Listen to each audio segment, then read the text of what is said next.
Welcome to Voluble Minds, reflections on and abbreviated readings of famous philosophical dialogues.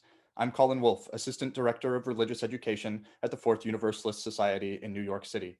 If you would like to skip the introductory segment on today's philosopher and dialogue and go straight to the reading, the timestamp posted in the video description will help you to do that. Thank you for joining us.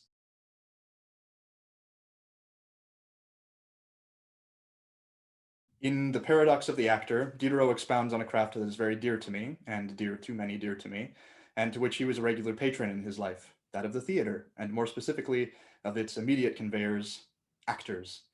I've included this dialogue because, though I have disclaimed often that these readings are not meant to be dramatic or theatrical, the dialogic form, it cannot be denied, connects us to the theatrical tradition.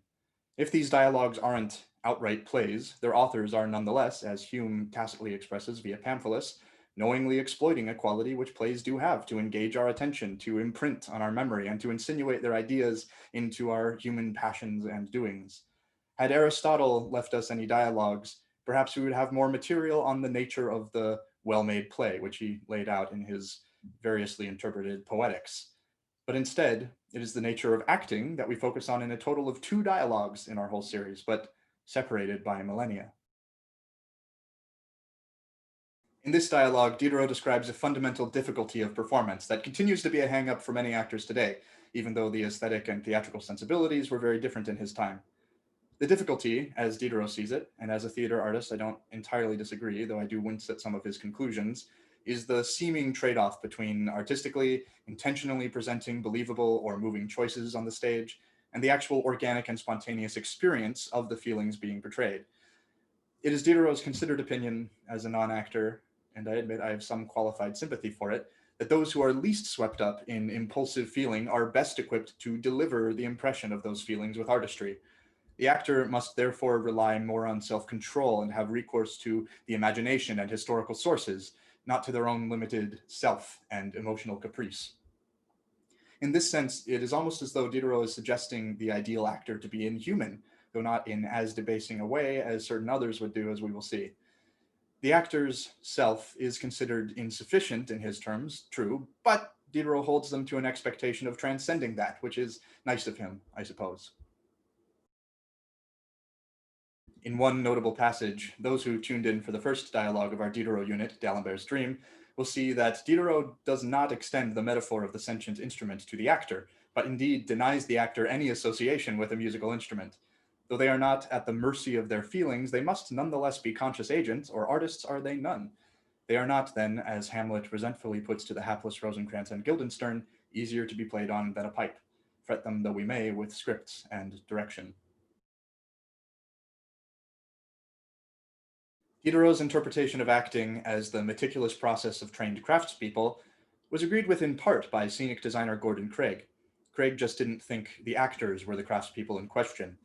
In a dialogue called On the Art of the Theater, for which we just haven't managed to find the room in our program, Craig bluntly challenges the assertion that actors have any direct creative involvement in a production. Craig's essay, The Actor as the Uber Marionette, is another crystal clear summary of his regard for performers, or lack thereof. Craig was also prepared to think the actor something inhuman, but he went another and more degrading way with it, though he'd protest he meant no offense. He thought that since the actor generally wasn't really able to be fully intentional in the face of their errant bodily whims and emotional experiences, that they were fundamentally not artists.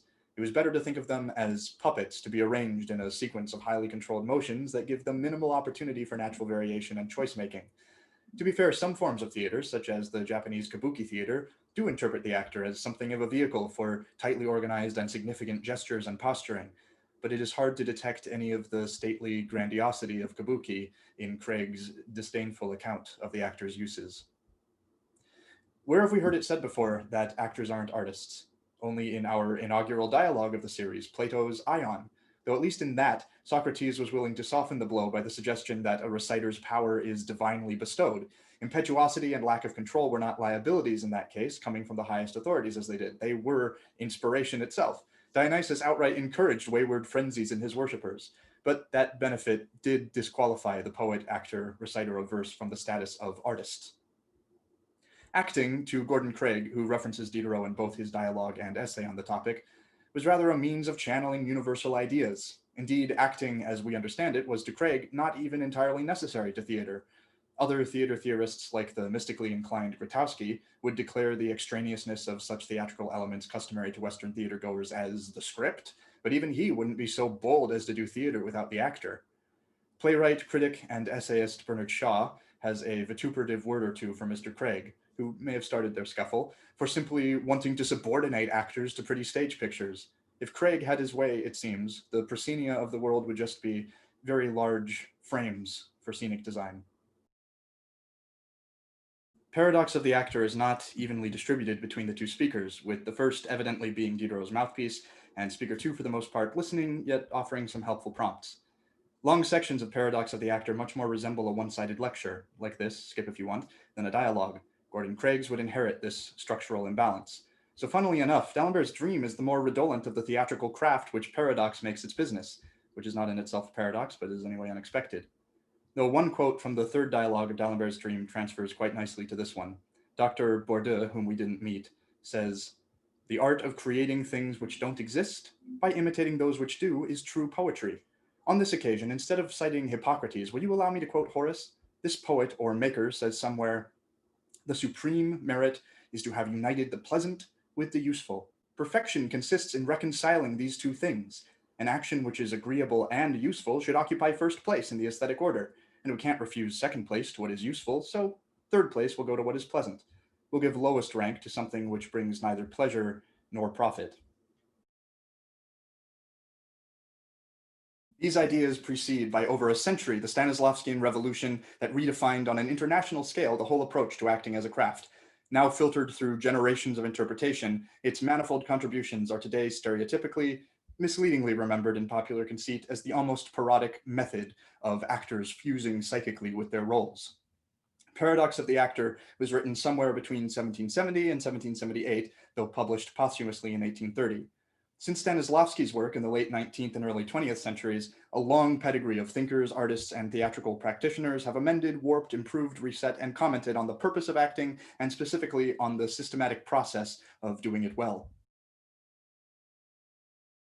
Anyone who has heard, seen, or read that most celebrated of Western dialogues, plays, Hamlet, and the marvelous Speak the Speech address to the traveling players, may know also that received truism of acting that precedes both Stanislavski and Diderot, that the purpose of acting is to hold the mirror up to nature. In a bold flourish for a non-actor, Diderot contradicts this prescription for stagecraft. Diderot instead makes the point that art would be something of a redundancy if a pure reflection of nature was really its aim. Of course, Shakespeare's plays were poetic, imaginative, fantastical, reliant on unlikely devices, and openly inconsistent with their historical subjects.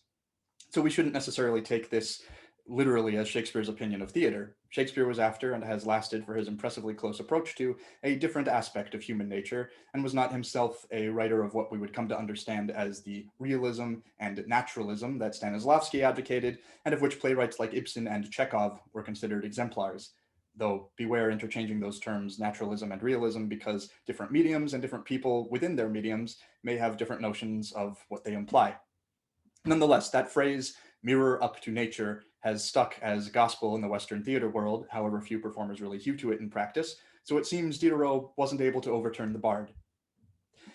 In at least a nod to theatrical convention, in the uncut version of Paradox of the Actor, there are scenes within scenes at one point, but what is kept remains a fascinating insight into how the tension between art and nature, performance as an act of creation versus imitation, has been with us for centuries.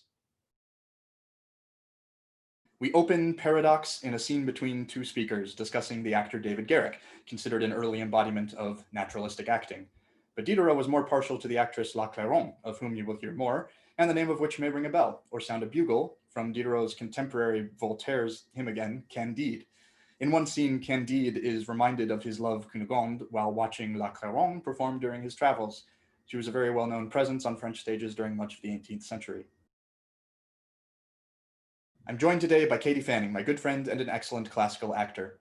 Katie has a BFA from Tisch and is currently studying for her MFA at Bristol Old Vic Theatre School. She has performed over half of Shakespeare's plays at least once, on a handful of occasions with me, and she's worked as a project manager and program facilitator in Lincoln Center's Accessibility Department for the Museum Arts and Culture Access Consortium Supporting Transitions Project and the New Victory Theatre's GIVE project. She will be reading first speaker, the part we can safely take to be the voice of Diderot, to my second speaker. We will be using the translation by Walter Harries Pollock, which is permitted for non-commercial use, which this is. If you'd like to stick around for the post-dialogue, we have a segment on acting and morality. Please enjoy The Paradox of the Actor.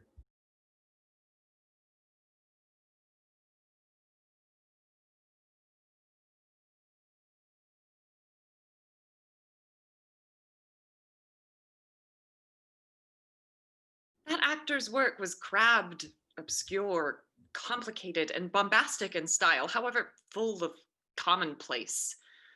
A great dramatic artist will not be a bit the better, a poor actor not a bit the more efficient for following his example. It is nature who bestows personal gifts, appearance, voice, judgment, tact. It is the study of the great models, the knowledge of the human heart, the habit of society, earnest work, experience, close acquaintance with the boards, which perfect nature's gifts. The actor who is merely a mimic can count upon always being tolerable. His playing will call neither for praise nor for blame. Or else for nothing but blame. Granted. The actor who goes by nature alone is often detestable, sometimes excellent, but in whatever line, beware of a level mediocrity. No matter how harshly a beginner is treated, one may easily foretell his future success. It is only the incapables who are stifled by cries of off, off. How should nature without art make a great actor when nothing happens on the stage exactly as it happens in nature, and when dramatic poems are all composed after a fixed system of principles?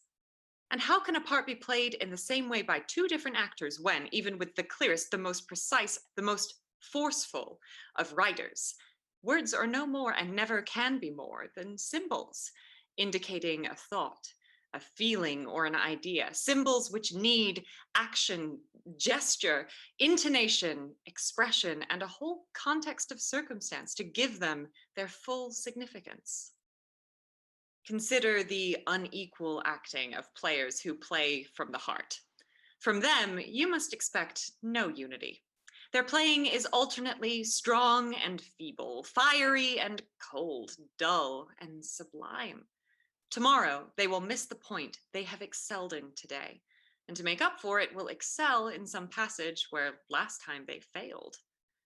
On the other hand, the actor who plays from thought, from study of human nature, from constant imitation of some ideal type, from imagination, from memory, will be one and the same at all performances, will be always at his best. Mark, he has considered, combined, learnt, and arranged the whole thing in his head.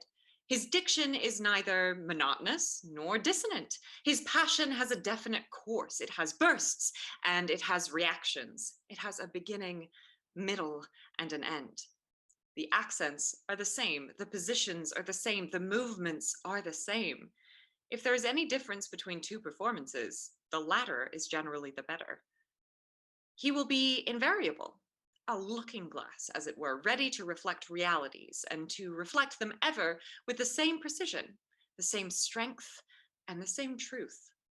Like the poet, he will dip forever into the inexhaustible treasure house of nature instead of coming very soon to an end of his own poor resources. What acting was ever more perfect than Clairon? You will find that at the sixth performance of a given part, she has every detail of her acting by heart, just as much as every word of her part. Doubtless, she has imagined a type, and to conform to this type has been her first thought. Doubtless, she has chosen for her purpose the highest, the greatest, the most perfect type her imagination could compass. This type, however, which she has borrowed from history or created, or such as has created some vast specter in her own mind, is not herself. Were it indeed bounded by her own dimensions, how paltry, how feeble would be her playing, when by dint of hard work, she has got as near as she can to this idea, the thing is done. To preserve the same nearness is a mere matter of memory and practice. If you were with her while she studied her part, how many times you would cry out, "That is right," and how many times she would answer, You are wrong. It must have happened to you 100 times that at the end of your recitation, in the very midst of the agitation and emotion you have caused in your drawing room audience, a fresh guest has entered and wanted to hear you again. You find it impossible. You are weary to the soul. Sensibility, fire, tears, all have left you. Why does not the actor feel the same exhaustion? Because there is a world of difference between the interests excited by a flattering tale and by your fellow man's misfortunes. Are you Cinna? Have you ever been Cleopatra, Merope, Agrippina? Are these same personages on the stage ever historical personages? Not at all. They are the vain images of poetry. No, nor even that. They are the phantoms fashioned from this or that poet's special fantasy. They are well enough on the stage, these hippogriffs, so to call them, with their actions, their bearing, their intonations. They would make but a sorry figure in history. They would raise laughter in society. People would whisper to each other, "Is this fellow mad? Where in the world does this Don Quixote come from? Who is the inventor of all this stuff? In what world do people talk like this?" And why are they not intolerable on the stage? Because there is such a thing as stage convention. As old a writer as Aeschylus laid this down as a formula, it is a protocol 3,000 years old. And will this protocol go on much longer? That I cannot tell you. All I know is that one gets further away from it as one gets nearer to one's own time and country. Find me a situation closer to that of Agamemnon in the first scene of Iphigenia than that of Henry IV, when, beset by fears only too well founded, he said to those around him, "They will kill me. There is nothing surer. They will kill me." Suppose that great man, that superb and hapless monarch, troubled in the night with this deadly presentiment, got up and knocked at the door of Sully, his minister and friend. Is there, think you, a poet foolish enough to make Henry say, "Yes, it's Henry. It is your king who rises. Come, remember the voice that beat in your ear"? Perhaps Agamemnon really talked like that. No more than Henry IV did. Homer talks like that. Racine talks like that. Poetry talks like that. And this pompous language can only be used by unfamiliar personages, spoken from poetical lips with a poetical tone. Reflect a little as to what, in the language of the theater, is being true. Is it showing things as they are in nature? Certainly not. Were it so, the true would be the commonplace. What then is truth for stage purposes? It is the conforming of action, diction, face, voice, movement, and gesture to an ideal type invented by the poet and frequently enhanced by the player. That is the strange part of it. This type not only influences the tone, it alters the actor's very walk and bearing. And hence it is that the player in private and the player on the boards are two personages, so different that one can scarce recognize the player in private. The first time I saw Mademoiselle Clairon in her own house, I exclaimed by a natural impulse, "Ah, Mademoiselle, I thought you were at least a head taller." Neither the gladiator of old nor the great actor dies as people die in their beds. It is for them to show us another sort of death, a death to move us. And the critical spectator will feel that the bare truth, the unadorned fact, would seem despicable and out of harmony with the poetry of the rest. Not, mark you, that nature unadorned has not her moments of sublimity, but I fancy that if there is anyone sure to give and preserve their sublimity, it is the man who can feel it with his passion and his genius and reproduce it with complete self-possession. I will not, however, deny that there is a kind of acquired or factitious sensibility. But if you would like to know what I think about it, I hold it to be nearly as dangerous as natural sensibility. By little and little, it leads the actor into mannerism and monotony. It is an element opposed to the variety of a great actor's functions.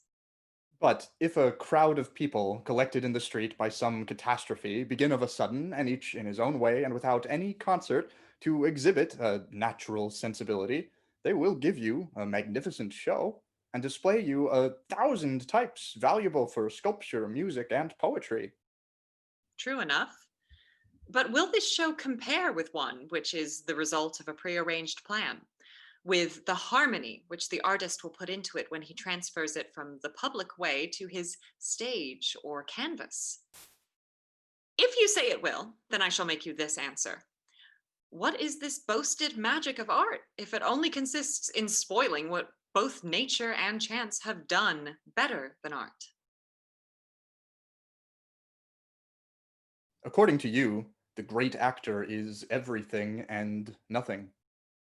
Perhaps it is just because he is nothing that he is before all everything. His own special shape never interferes with the shapes he assumes. A great actor's soul is formed of the subtle element with which a certain philosopher filled space, an element neither cold nor hot, heavy nor light, which affects no definite shape and, capable of assuming all, keeps none. A great actor is neither a pianoforte, nor a harp, nor a spinet, nor a violin, nor a violoncello. He has no key peculiar to him. He takes the key and the tone fit for his part of the score, and he can take up any. I put a high value on the talent of a great actor. He is a rare being, as rare as, and perhaps greater than, a poet. A great courtier, accustomed since he first drew breath to play the part of a most ingenious puppet, takes every kind of shape at the pull of the string in his master's hands. A great actor is also a most ingenious puppet, and his strings are held by the poet, who at each line indicates the true form he must take. So then, courtiers or actors who can only take one form, however beautiful, however attractive it may be, are but wretched pasteboard figures. I have no thought of calumniating a profession I like and esteem. I mean, the actors. The degradation of modern actors is, it seems to me, an unlucky heritage from the old actors. I think so. If plays had been invented in these days, when people have more sensible notions, perhaps, but you are not listening. What are you thinking of? I am thinking of the influence plays might have on good taste and morals if players were people of position and their profession an honored one. Where is the poet would dare propose to men of birth to publicly repeat coarse and stupid speeches? If these conditions were altered, our playwriters would soon attain to a purity, a delicacy, a grace that they are further from than perhaps they think. Can you doubt that it would react upon the national tone? One might perhaps object that the pieces, old and new, which your well behaved players would exclude from their repertory, are the very ones we play in private theatricals.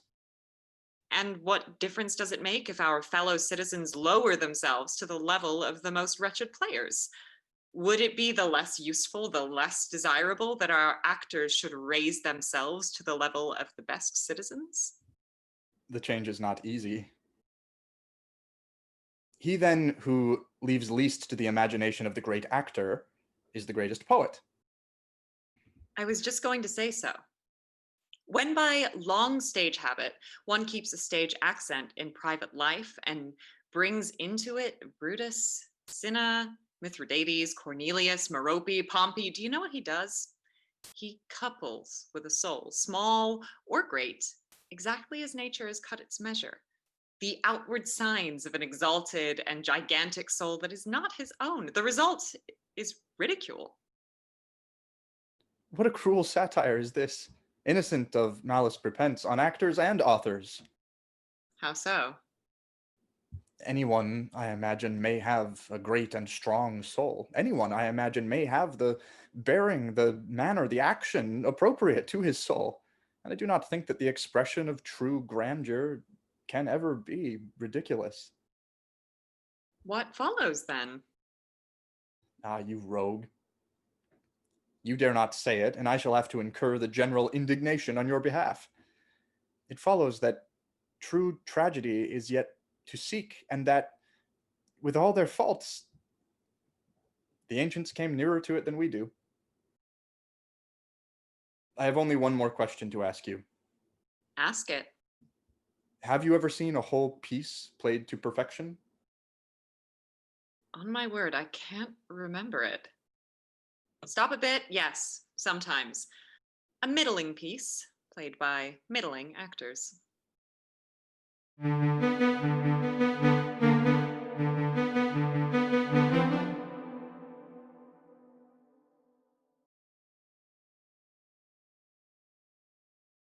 Diderot's predecessor, originator of the essay, Montaigne, in his On the Education of Children, like Dr. Bourdieu, gets some mileage out of the Roman poet Horace, who was most famous for his critical work Ars Poetica.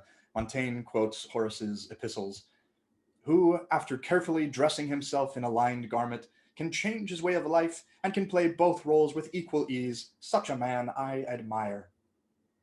So it isn't just acting theory that needs to be considered, but we must also ask, as Diderot's dialogue does, what is the actor's place in and effect on real life, society? As we just heard towards the end of our piece, Diderot envisions a world in which actors are encouraged to be positive social examples, but he doesn't blame them wholly for falling short of this in his time. It comes down somewhat to the material they are given, he graciously allows. The actor's civil esteem is variable era to era and country to country, but from Greek statesman Solon's first fabled conversation with the first actor Thespis, we see a suspicion of actors as distractors, misleaders, and general bad influences. In that story, Solon expresses a concern that even if the spectators know that the events being shown are mere stories, the very real influences will soon be felt, and reality will be confused with the narrative for the worse. From that story of Solon and Thespis, and of course Plato's Ion, we see that the nature of acting and the then masked actor's prosopic or hypostatic relationship to other contained identities were being debated well before that of Jesus Christ, devotion to whom, it must be said, however, has had mixed results for the cultural and social status of the actor. Christianity would produce its own collection of plays and dialogues specifically geared towards inculcating moral behavior, such as John Bunyan's The Pilgrim's Progress, mostly dialogic, and the earlier play Everyman, or The Summoning of Everyman, in which human attributes such as discretion, fellowship, and good deeds were personified in conversation with the bland protagonist, whose journey is organized like a salvific handbook. Passion plays and Christmas pageants are, of course, other surviving inheritances of Christianity in theatrical tradition. There's also been a history of defamation and petitioning against staged and filmed productions from the Christian front, such as the Catholic-run National Legion of Decency, now mercifully disbanded but living in scattered offspring. The religious wariness of the theater house as a place of low repute has in some ways miasmically hovered around not just the venues, but the lifestyle and profession of acting, even if we have legislatively dispensed with such silliness. And this is reflected, as are so many other values of our country, in the very top-heavy nature of the industry today, with the vast majority of actors having limited means and job security without taking on non-acting work to sustain their careers. The stories you might hear of children at odds with their families for their desire to run off and become actors actually do persist today. It's still not considered or treated at the state or federal level as anything like a respectable vocation. But even in a world where we are as a whole less puritanical about our entertainment exposures than in some times and places, and in which even secular theater does have a fluctuating vogue for staging the moral and mortal concerns of the body politic, this still has varied outcomes for the status of the actor. Think of the difference in the tawdry idolatry, yet also jaundiced and leery eye we direct towards our so-called glitterati in America, and the knighthoods and damehoods with which actors can be distinguished in England.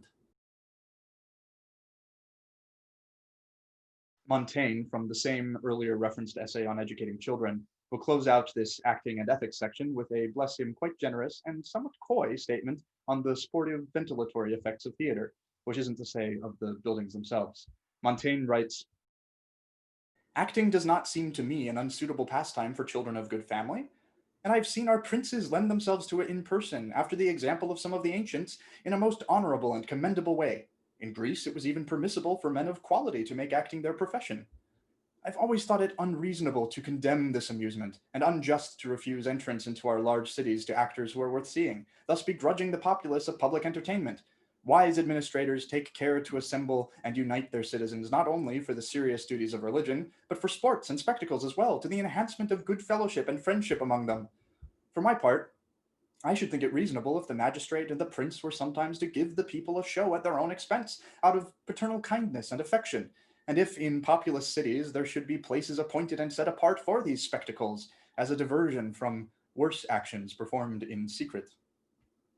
It's a nice vision of the service actors can render, whatever their method.